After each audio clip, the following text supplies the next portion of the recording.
Vivisectors have fattened their wallets for years, and they brainwashed the public into thinking that their experiments have been responsible for the discovery of penicillin and chemotherapeutic agents.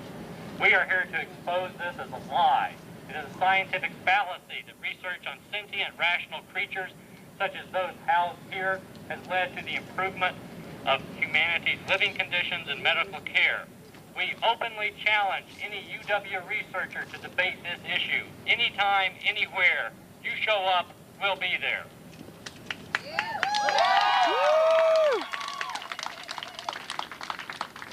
What do we want? Animal liberation! When do we want it? Now! What do we want? Animal liberation! When do we want it? Now! What do we want? Animal liberation! When do we want it? Now! Are we going to fight for it? Yes! Are we going to get it? Hell yes! What do we want? Animal liberation! When do we want it? Now! Are we going to fight for it? Yes! Are we going to get it? Hell yes! Stop the torture! Stop the pain! Vivisection is insane! Stop the torture! Stop the pain! Vivisection is insane! Stop the torture! Stop the pain! Vivisection is insane! Stop the torture! Stop the pain! Vivisection is insane! Stop the torture! Stop the pain! Vivisection is insane! Stop the torture! Stop the pain! Vivisection is insane! Stop the torture! Stop the pain! Vivisection is insane! Stop the torture! Stop the pain! Vivisection is insane! Stop the torture! Stop the pain! Vivisection is insane! Stop the torture! Stop the pain! Vivisection is insane! Stop the torture! Stop the pain! Vivisection is insane! Stop the torture! Stop the pain! Vivisection is insane! Stop the torture! Stop the pain! Vivisection is insane! Human liberation, animal rights, one struggle, one fight. Human liberation, animal rights, one struggle, one fight. Human liberation, animal rights, one struggle, one fight. Human liberation, animal rights, one struggle, one fight. Human liberation, animal rights, one struggle, one fight. Human liberation, animal rights, one struggle, one fight. Well, welcome to Dr. Ray Greig from the Medical Research Modernization Committee, here to talk about research currently going on here at the UW. Animal experimenters and vivisectors have gotten rich off of animal experimentation. They've gotten rich off the suffering of sentient, rational creatures. Some of the research that has been done here has actually been honorable research. They have helped to prove that primates, gorillas, monkeys are sentient, rational creatures. And you know what they did to those monkeys afterwards? They dissected them alive, and that's why we're here. Penicillin did not come about as a result of animal research. The person who discovered penicillin actually set it aside after he experimented on rabbits. Do you know why? Because it didn't work on rabbits. It's a good thing that he didn't take penicillin and give it to guinea pigs, or we still would not have it. Penicillin kills guinea pigs. The list of things that are different in animals than from humans is endless. I am a physician. My wife is a veterinarian. We got into the animal rights movement because during our dinner conversations we realized just how different animals are from human beings, except for the fact that they do suffer. They do feel pain. They do have emotional stress just like us. But the way their hearts beat and the way they suffer from cancer is different. That's why it's a scientific fallacy and a waste of taxpayer money to fund animal research. It's also an immoral act, and it should be stopped now.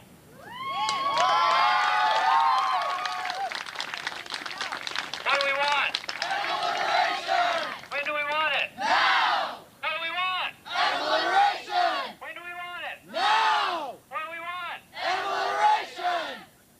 When do we want it? Now! Fight for it! Yes! We're gonna get it! Hell yes! What do we want? Animal liberation! When do we want it? Now! Are we gonna fight for it? Yes! Are we gonna get it? Hell yes!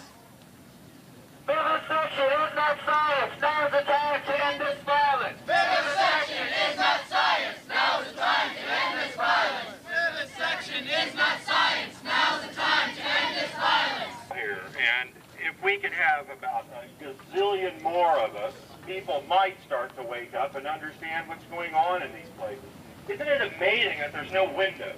You know, if you go down here and you go to the next big building, it's just a block, it's just 5 stories high, and it's full of all of these monkeys. This place drives me nuts.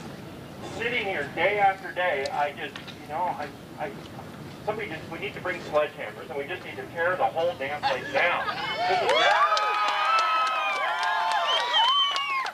The truth is, if all of us had sledgehammers, they couldn't arrest us all quick enough. One person doing it goes to jail pretty quickly. If everybody were willing to do those sorts of things all over the United States, when we get down here, this would there's a end guy who's tomorrow. going to tell us why This would end so tomorrow if funny. enough people stood up and said, I'm not going home until this nonsense is over. And this is nonsense. This is nonsense. And I'm going to stay here for a long time. I invite all of you to come. I invite all of you to come to Atlanta. Come to Yerkes, because Yerkes will be huge. And I don't know how long I'll stay at Yerkes, but I'll be there for a long time. Because we won't tear it down today, probably. Rest assured, police, you're safe. But we'll be back. And we'll be back again and again and again. Because it's not going to go away until we have thousands of people in the streets all over the United States at the same time. Right now, this very day, there's something going on in Portland. Next weekend, there's something going on in Boston. Every place we've been, there's people in the streets in front of these primate centers saying, we won't put up with this BS any longer. It's time to wake up and say, let's get a little kindness. Let's quit being cruel. Let's stop this nonsense. It's nonsense. So anyway, thank you for coming, and don't go home.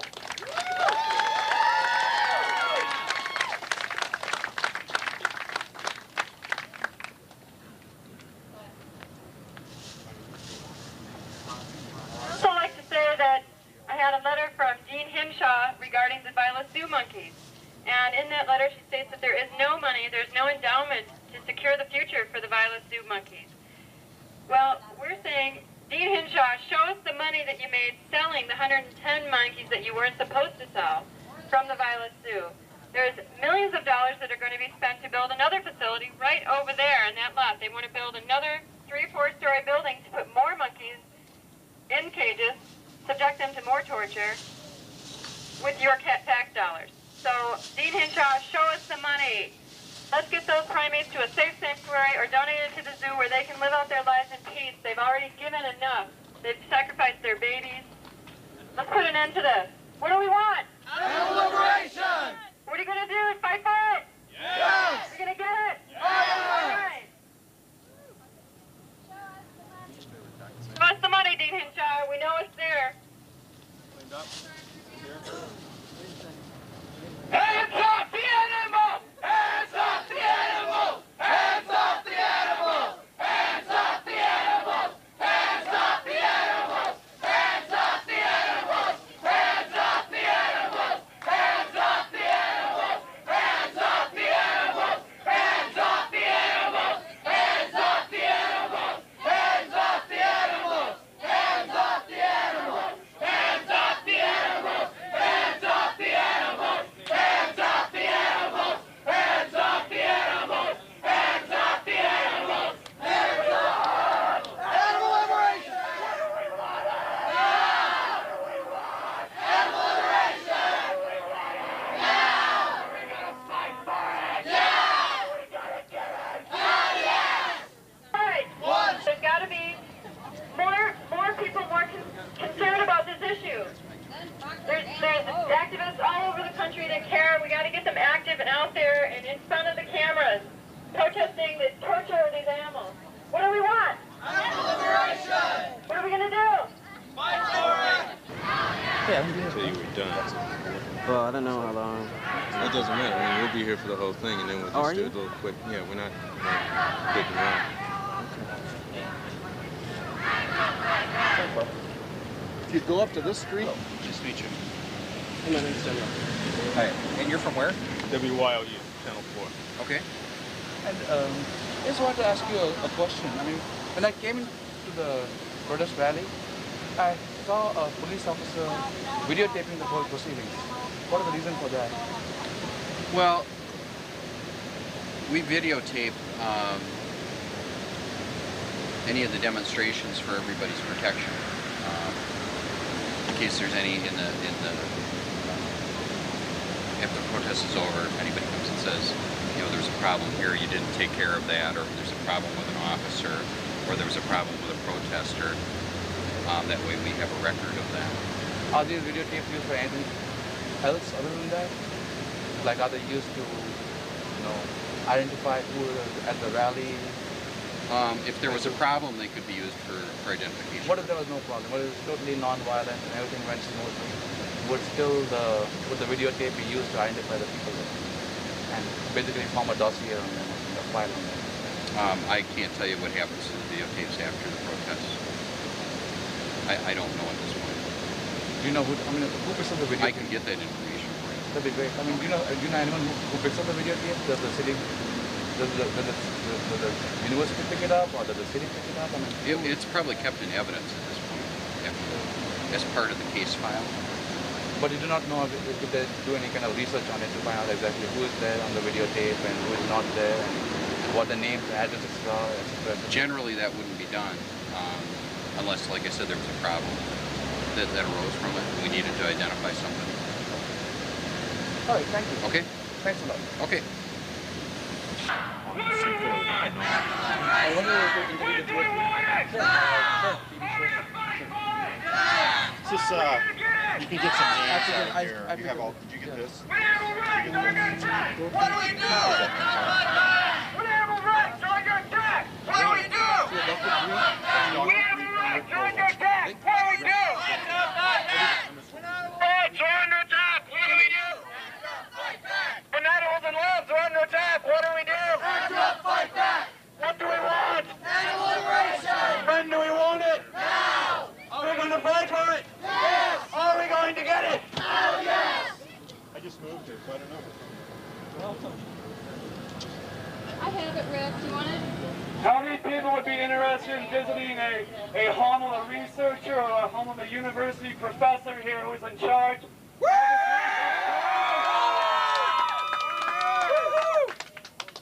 How many people can stay around tonight for that, and we're willing to stay around for that tonight?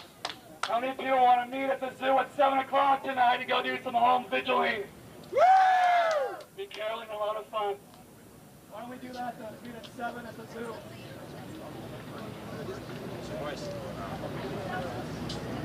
Let's put the university out of the monkey business once and for all.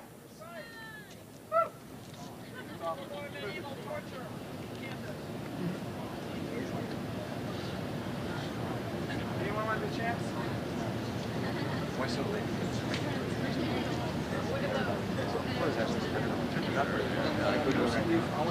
That's right, just my own classroom. When you were in class?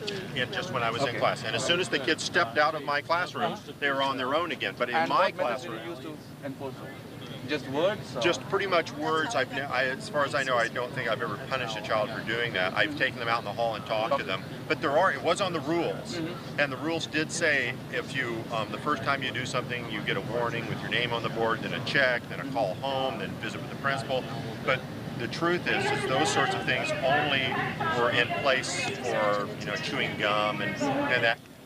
Way back in 1988, the UW Greens were called a terrorist organization for challenging Monsanto with its RBGH research. How many of you know about them injecting dairy cows with hormones? Yeah. If you want to take a weirdo, wacko tour of this campus, go over to the dairy center and look at the cows over there, what's happening to them on this campus as well. There's a lot of other crap going on this campus. We call it bio-crap research. There's a lot of it going on.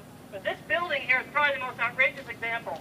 And I just want to tell you a funny story about this building. A few years ago, someone broke into this building. It wasn't ALF. They thought it was, or someone like ALF.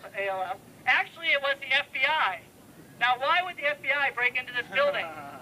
I don't know if you noticed on our little tour, but around the back corner there is a Muslim Student Center. They broke into this building to take pictures of Muslim students going into Muslim student center because they thought they were terrorists. They were harassing them because they were Muslim. This building is notorious for all sorts of harassment on this campus. Not only people of color, but monkeys, of, you know, what should be done on this campus as far as research goes. And I hope that 200-some scientists and researchers who are taking the blood money in this building wake up for this. I mean, I can't believe this is still happening on our campus. It's just disgusting. This is a public school. What does a public school mean? We all pay for it with our public money. This school is supposed to be accountable to the community. And we've already heard a challenge here, and we dare any researcher from this building to have a public debate about our public building using our public money. It's supposed to be our public research in our public interest. It's not. It's none of that. I mean, this just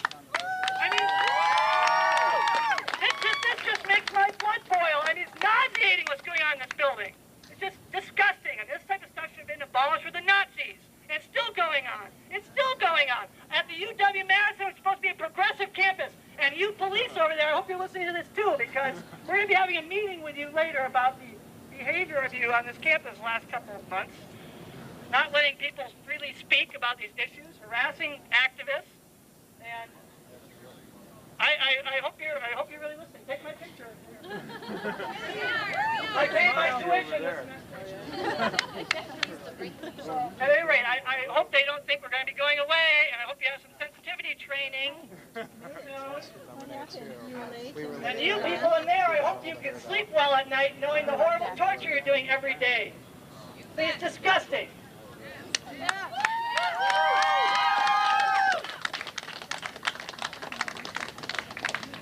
Very fitting that we're here in front of the Harlow Primate Lab.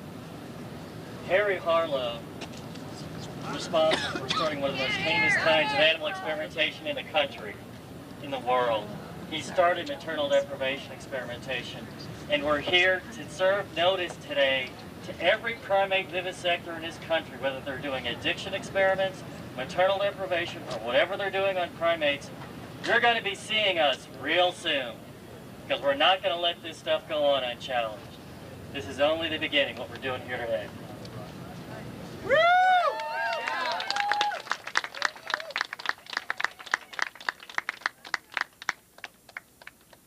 Before we leave here, let's let the monkeys in there know that they're not alone. So let's let them hear us. Let's chant even louder than we have been now. When animals and labs are under attack, what do we do? Rise up, fight back! When animals and labs are under attack, what do we do? Rise up, fight back! When animals and labs are under attack, what do we do? Rise up, fight back! Okay, does anybody want to hear any more about the actual science behind what's going on in here? Okay, that's me. All right, let's start with the A's. Let's talk about AIDS. Now, one of the most politically correct scientific research projects today is AIDS research, and I'm all for that. AIDS is probably the most dangerous epidemic to hit this century. All right. When your parents were children, polio was a big deal, and polio was actually hindered by animal research. Okay, there's a Nobel Prize winner named Sabin, who in a congressional subcommittee stated under oath that animal research had delayed the polio vaccine for decades. And yet the vivisectionists pull out the polio vaccine every day and say, wow, look, this is what animal research did for us. And they're lying. Animal research did not produce the polio vaccine. And if you ask Dr. Sabin, unfortunately he's dead, but according to his writings, it actually hindered the development of the polio vaccine. And that is exactly what is happening today with AIDS research. Scientists have tried for years now to produce human AIDS in animals, and it just doesn't happen. The immune system is too different. The actual virus that causes AIDS in monkeys is very different from the virus that causes AIDS in human beings. The immune systems of primates is sufficiently different from the immune system of human beings that even when the pseudo-AIDS is caused in primates, the clinical course is much different. A lot of primates, when they are infected with the type of virus that causes AIDS, they basically get a little head cold. That's it. Now, how naive does the public have to be to believe that a little head cold is the same thing as full-blown AIDS? I mean, give me a break. Well, there's no comparison.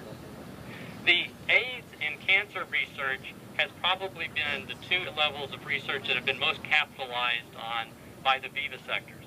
Let me tell you what research has not done, okay? Research did not show the link between cigarette smoking and cancer. Research did not, or animal research, I'm sorry. Epidemiology showed the link between cigarette smoking and cancer. Epidemiology showed the link between high blood pressure and stroke. The development of antihypertensives, the medications that people use when they have high blood pressure, that came from clinical research. That didn't come from this laboratory. The only thing that comes from this laboratory is a lot of money to go into the pockets of vivisectors. That's it. Okay? Chemotherapeutic agents came from World War I, from the battlefield. That was the origin of chemotherapeutic agents. They studied about 40,000 chemicals over the last couple of decades on animals. You know how many of them turned out to be useful on humans? 0. That's where your money's going, folks. That's why we're here. There's two arguments here. One is the animal rights argument, which we're all familiar with. Animal experimentation is immoral. But it's also invalid from a scientific perspective, and that's the other argument. Cancer research has been done on animals for years, and nowadays the oncologists, the cancer experts, are coming out and saying that there is so little that animals have in common with human beings that it's a waste of money to do any more cancer research on animals. Heart disease is the leading killer of adults in the United States. You know how many animal models there are of heart disease? 0. And they have tried for years and years and years to induce coronary artery disease in primates and rabbits, and it just doesn't work. It just doesn't work. Because animals are not funny-looking people. Animals have their own physiology, they have their own anatomy, they have their own pathology. So they don't work with anti-inflammatories, or they don't work with anti-coagulants? They've tried some anti-inflammatory drugs on animals, which worked very well. Then they released them to the public, and it blinded about 100 people. Is that right? That's a fact. Well, I need to know that. They've also tried anti-inflammatory drugs on animals, which worked well, which went on to cause liver failure in humans, which necessitated liver transplants. Now, this is not what you hear on the nightly news when the UW holds a press conference to tell you how great animal research is. But this is what happens. Pick an area of animal research and I'll talk about it. Who wants to hear about animal cancer? Genetic engineering. Genetic engineering. Let's talk about cloning. The cloning issue. Okay, the cloning issue is very big right now because these animal researchers want more animals to experiment on. But the reason that I'm opposed to cloning, I'm not necessarily opposed to cloning per se. We've been cloning cells in a laboratory now for decades, literally. There's nothing wrong with cloning a cell in a laboratory, but there is something wrong with cloning a sheep when you're going to take that sheep, experiment on her, and there's going to be absolutely no scientific validity to that experimentation. So the whole cloning issue is a red herring. All they're trying to do is make more animals so they can do more research, so they can get more money. Folks, this is not about science, okay? If you take one thing away from here today, this is not about science. None of these UW people are going to debate me on local television because they know they're going to lose. This is about money. The UW makes millions of dollars every year on animal research, and that is why they're going to defend it.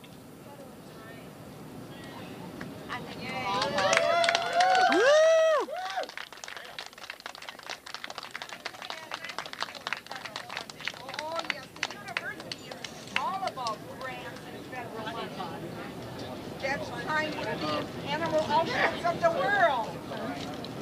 Instead of tonight, how many people are interested in possibly visiting Dr. Joseph Chemnitz, the director of the Wisconsin Regional Primate Research Center right now? We can walk right over there.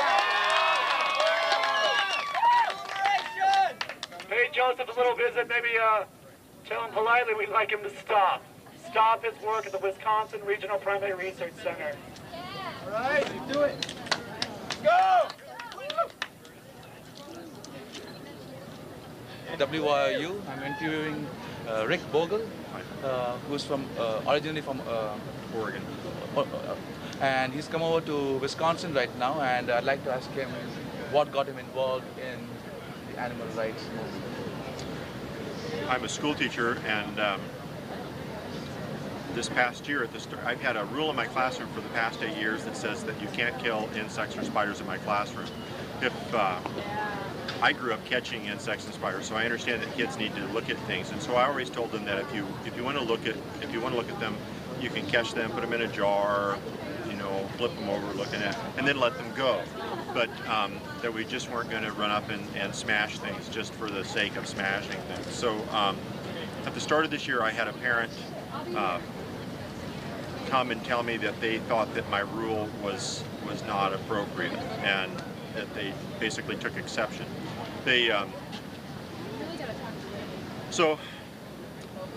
we met, and they told me that they thought I was teaching, the kids in my class were having a one-sided education, that they were learning all about environmental things. Well, I taught math this last year, and we didn't talk about any of these issues. The only thing was that they couldn't kill insects in the classroom. So we met with the principal and came up with the agreement that if they would allow me to help present some sort of a balanced curriculum on animal issues, I would take my rule down, and that would be the end of it. And so they said, all right, the parents agreed to that. So for about 2 months, myself, the principal, and the other middle school teachers, the high school ag teacher, I'll be here. We worked to put together a curriculum for the kids, and we worked on it for about 2 months. And so we had a number of speakers coming in besides other activities, and the first speaker was the 4-H Extension Service man by the name of Gary Delaney. He teaches them how to raise their 4-H pigs. So he came in. Out of the 60 kids that could have participated, 20 were allowed to. The parents, we had sent out a permission slip since this was a non-routine curricular sort of thing, and the community had erupted. They said they didn't want environmentalism taught in their school, and this is how all the problems in the world started. And so we did have the first, like I said, Gary Delaney came in for the first day, and then the second speaker we had was Nancy Perry, who was with the Humane Society of the United States. By the time she got there, the police had to come to escort her into the building because everything was so crazy. The parents continued to badger the school board. They had to move. We're having emergency school board meetings every night. They had to move the meetings from the normally where they're held in the library, but there wasn't enough room. There were so many people coming that they had to hold them in the gym. There's about 200 kids that go to our school. There were hundreds of people coming to the meetings, and even though so many teachers had worked to put on the program, I was singled out. A formal complaint was filed against me, and through the process of all this, they finally canceled the program, told me to take my rule down. Well, I had already taken my rule down, but told me, I put my rule back up once they canceled the program. That our agreement had been that if we put on this program, I would take my rule down. The program got canceled, I put my rule back up, and then it became just a legalistic sort of a dance and argument. So I was told that I wasn't allowed to encourage kids to be kind or compassionate in my classroom. At about that same time, I went to a conference over in Portland and heard a woman speak by the name of Dr. Sherry Speed, who's a veterinarian there, spoke about the 2,300 monkeys that are held in the Oregon Regional Primate Research Center, and was just appalled that this was going on. 1,000 more than what we have over here? There's 1,000 more than that are here. This is actually one of the smaller centers.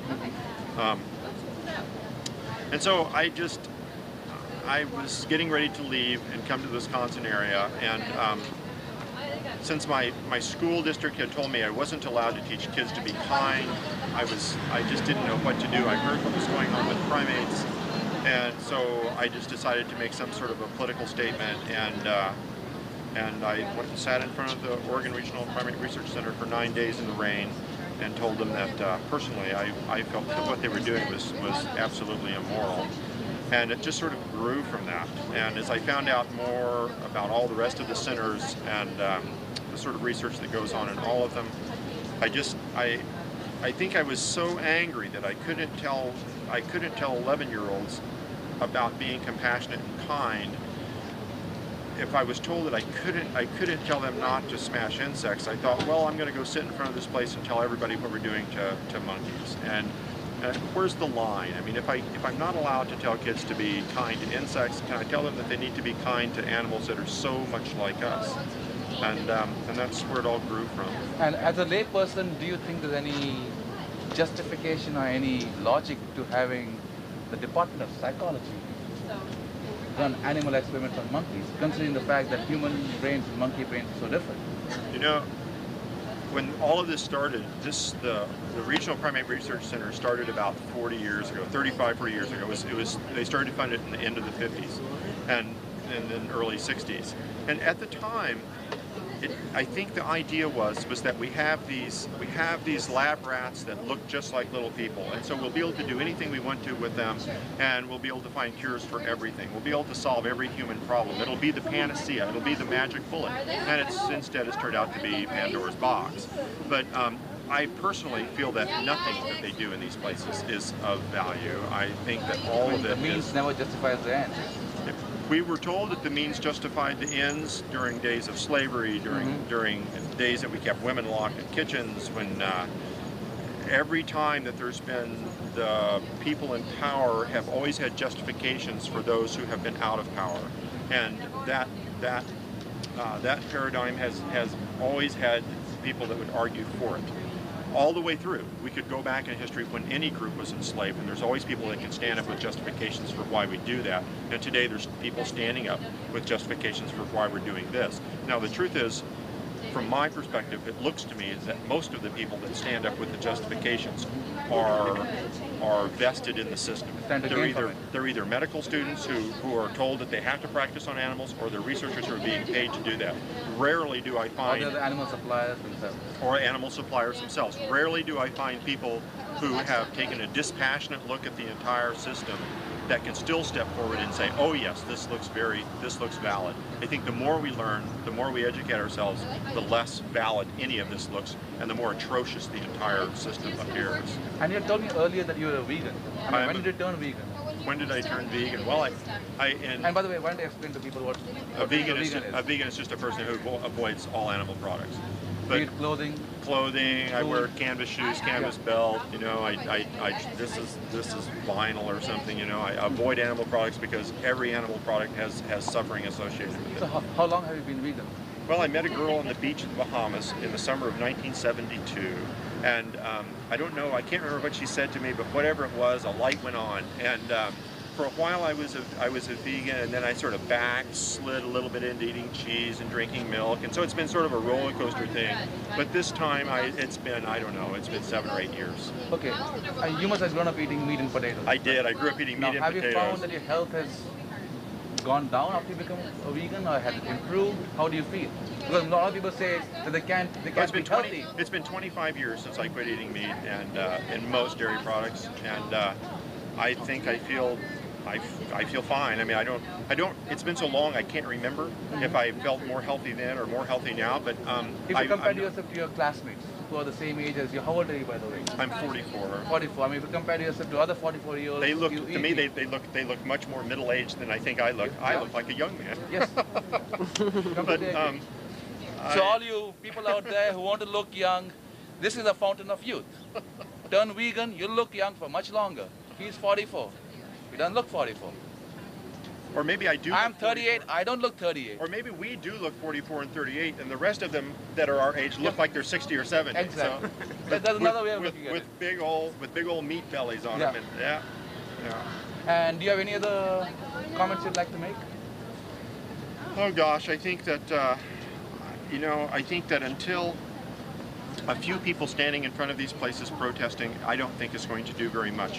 One of the things that we're asking is that we're saying that what we need is an immediate presidential moratorium to stop federal funding of primate experimentation until we can step back and look at the research that's been done over the past 40 years in biomedical research, psychological studies that were basically came out of this building, and also the language acquisition studies. We're teaching chimpanzees, orangutans, and gorillas to speak sign language for the deaf. We're having conversations with them now.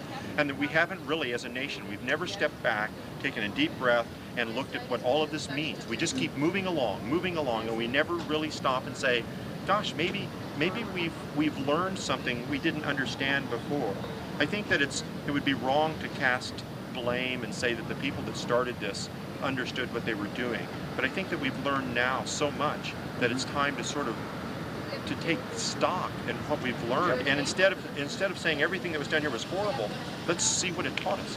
We should have learned something from all of this, and it seems to me that what we've learned is that they're more like us than we ever realized before, and it's just time to step back and take a good look. And do you think zoos are a place of education or a place of desensitization? I think there's zoos and there's zoos. I think that there's I think that in some very unique cases, I think that you could have a large tract of land, and maybe that you could have a herd of antelope or something that wouldn't really even understand that they were in some sort of confined areas.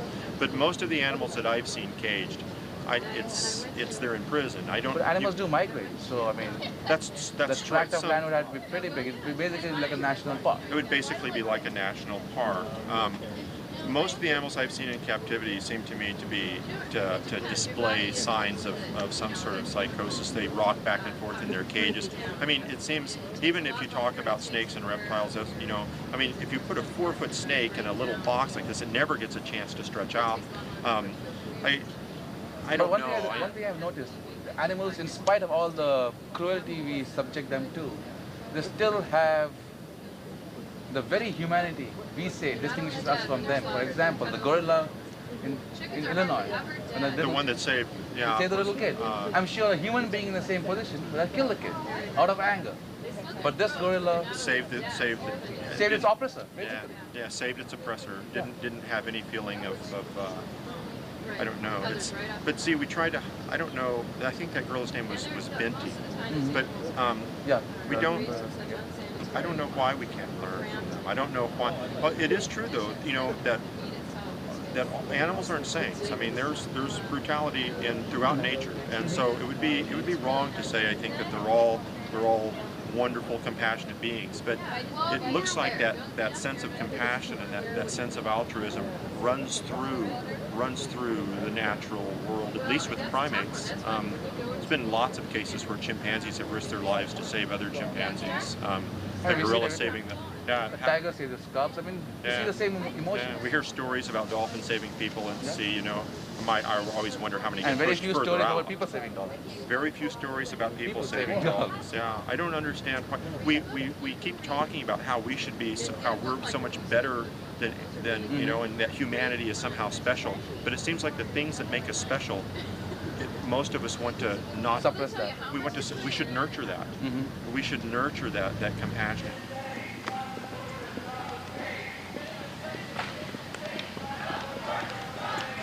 Oh, they didn't have such a modest place. Yeah, but imagine what his bank account looks like. Yeah, I'm just saying, it's probably got a huge Swiss account.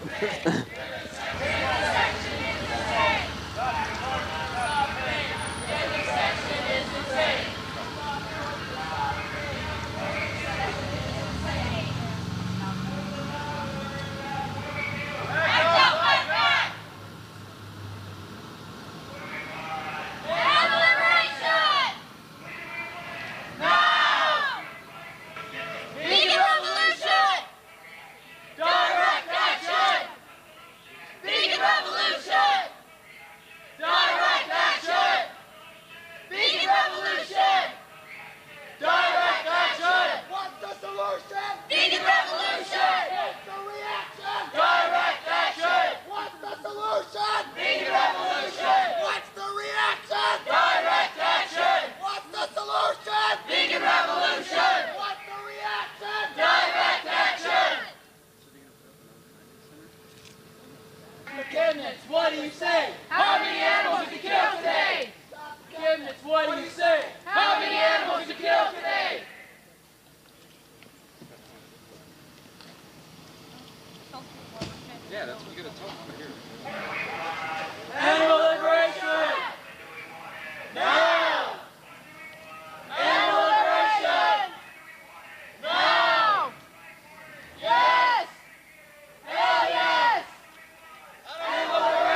this for us?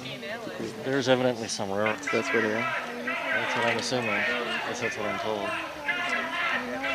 Not being from this area, not a real good person to ask. Yes. Save primates now! Take maps later! Save primates now! Save maps later! Save primates now! Take maps later! Save! Animal liberation! Now! Animal liberation! More to hide. Yeah, left is plus 5.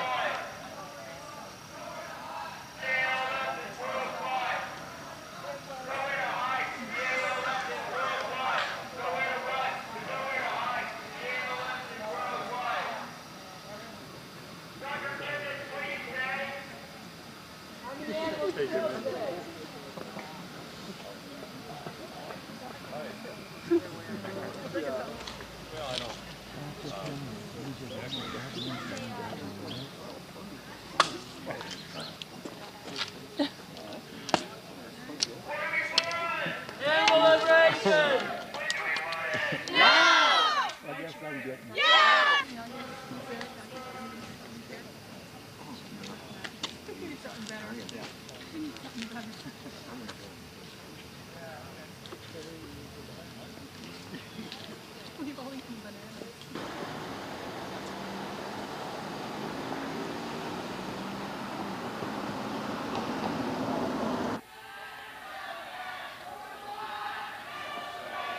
When do we want it?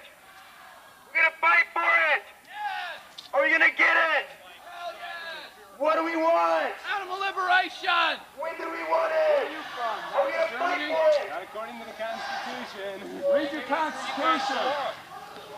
Tell it to him. Tell him to move out of your neighborhood. He's accountable to his neighbors in the community, which is you. Tell it to him. Start it. Knock, knock, who's there? Vivisectors, be aware. Knock, knock, who's there? Vivisectors, be aware. Knock, knock, who's there? Vivisectors, be aware. Knock, knock, who's there? Vivisectors, be aware. Knock, knock, who's there? Vivisectors, be aware.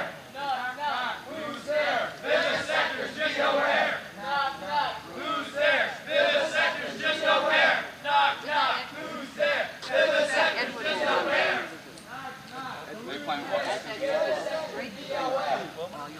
Actually, Knock, knock, who's there? Vivisectors, be aware. you're not very far. Knock, knock, who's there?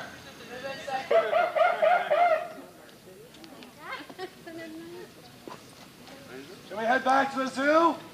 Yeah! That's what we'll do. What do we want? Liberation! When do we want it? Now! Are we going to fight for it? Yes! Are we going to get it? Yes! What do we want? Liberation! When do we want it? Now! Are we going to fight for it? Yes! Are we going to get it? Yes! Look out his nose. Liberation! Now!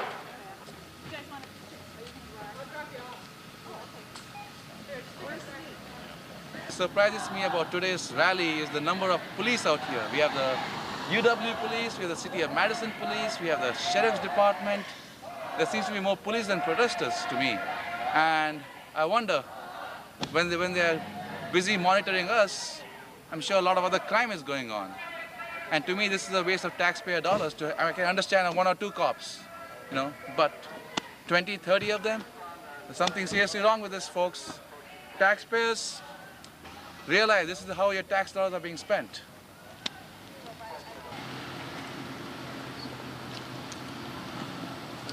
Yeah, that's one a little tip. Whenever there's cops, you want to always show, you know, the ratio cops to. Oh yeah, that's I made a point about that. There were 30 cops. Yeah. Sheriff's Department. What are they doing? Oh, that's a shot.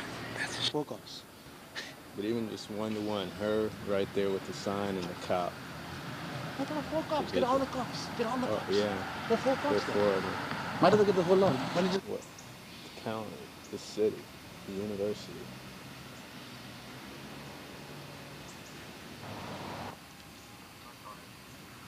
We appreciate appreciate this. This is the WYOU channel for cable access. Oh. We ain't making no money. Just all the public Sunday every time. Hey, the Packer game starts at 3 now, you know. We appreciate if you'd help us out.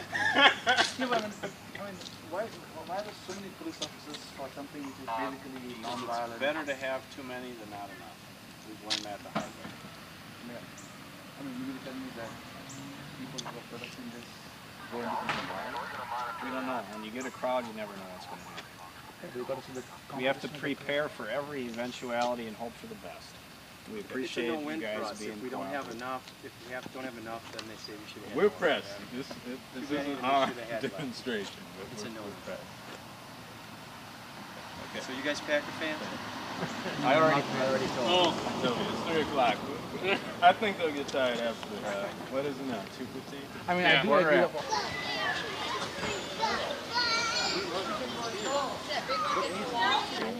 People shift from working tomorrow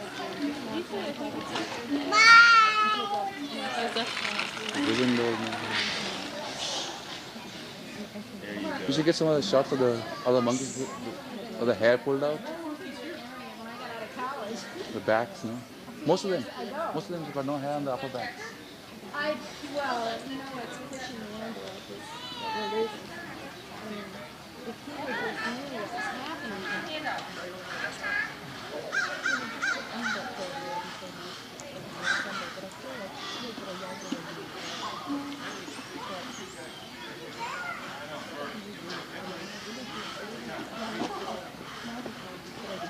Shut up, that.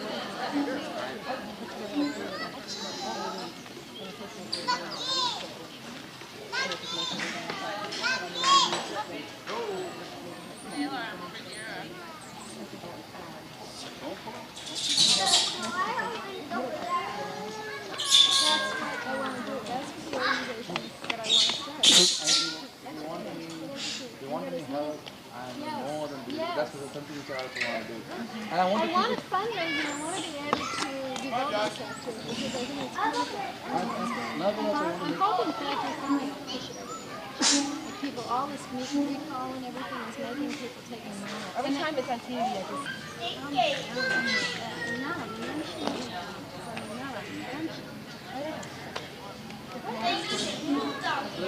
That's what he talks about, the ultimate reconstruction of the cow. It's just completely evaporated. Huge udders. What are you doing that to yourself for? This is a conflict of interest. It is in a way a conflict of interest, but it's my last. It's Yeah, my last one. It's my your last one? It's my last vice. Oh, your last? I thought it was your last cigarette. I hope and wish every time. But you do not know how. Have you ever smoked? No. See, you're lucky. Secondhand. Secondhand Because coercion boyfriend. So people call you fat after this. Yeah. Fatty? Yeah. Okay. So the only thing, most of these liberal organizations still, I find a lot of things to read. See, even the ones that aren't under the veil of conservation like Wilderness Society, which is all hunting. Well, he shouldn't be there, sitting in the cupboard somewhere. Oh, okay.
The gorilla will know.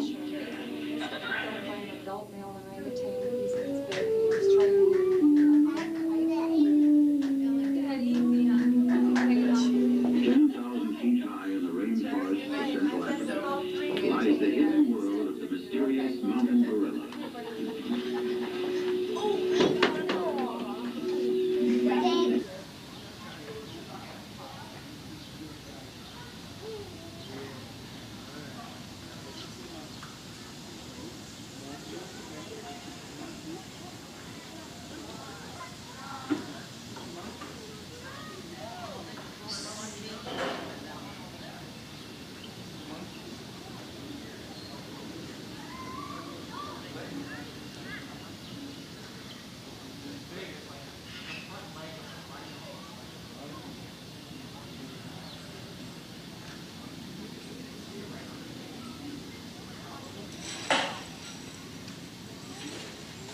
you saw some monkeys.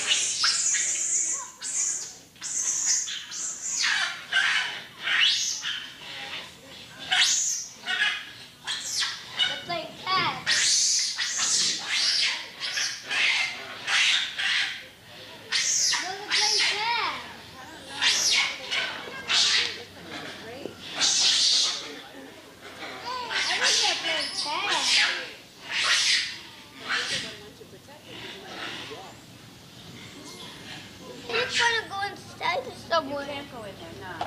He's picking up his feet. Don't you see the baby's hands holding on to her? There he is. He came up. Come on. No. Come on. You can't go in there.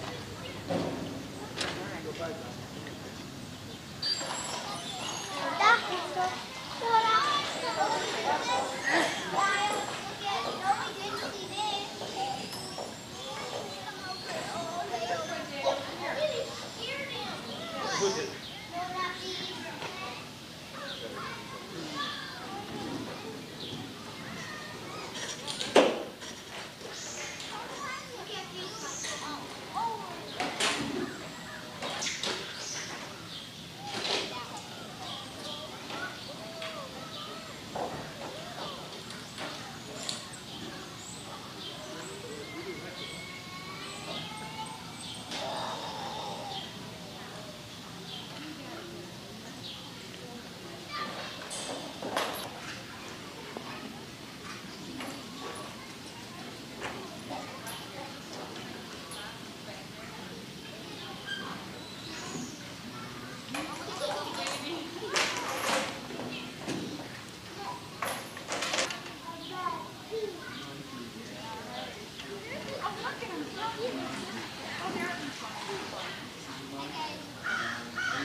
Ellie, what is that, Ellie?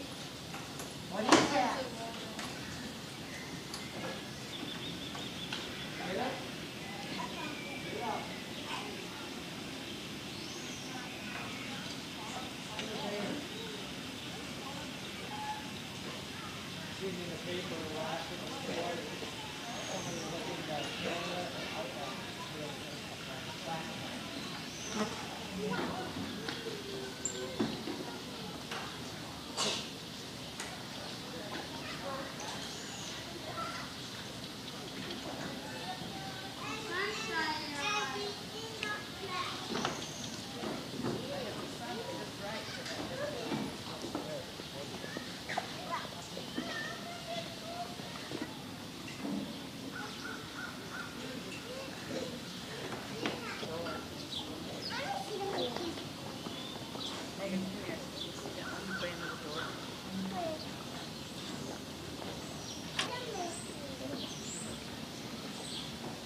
Look, Masha. See? Yeah. Does it smell bad?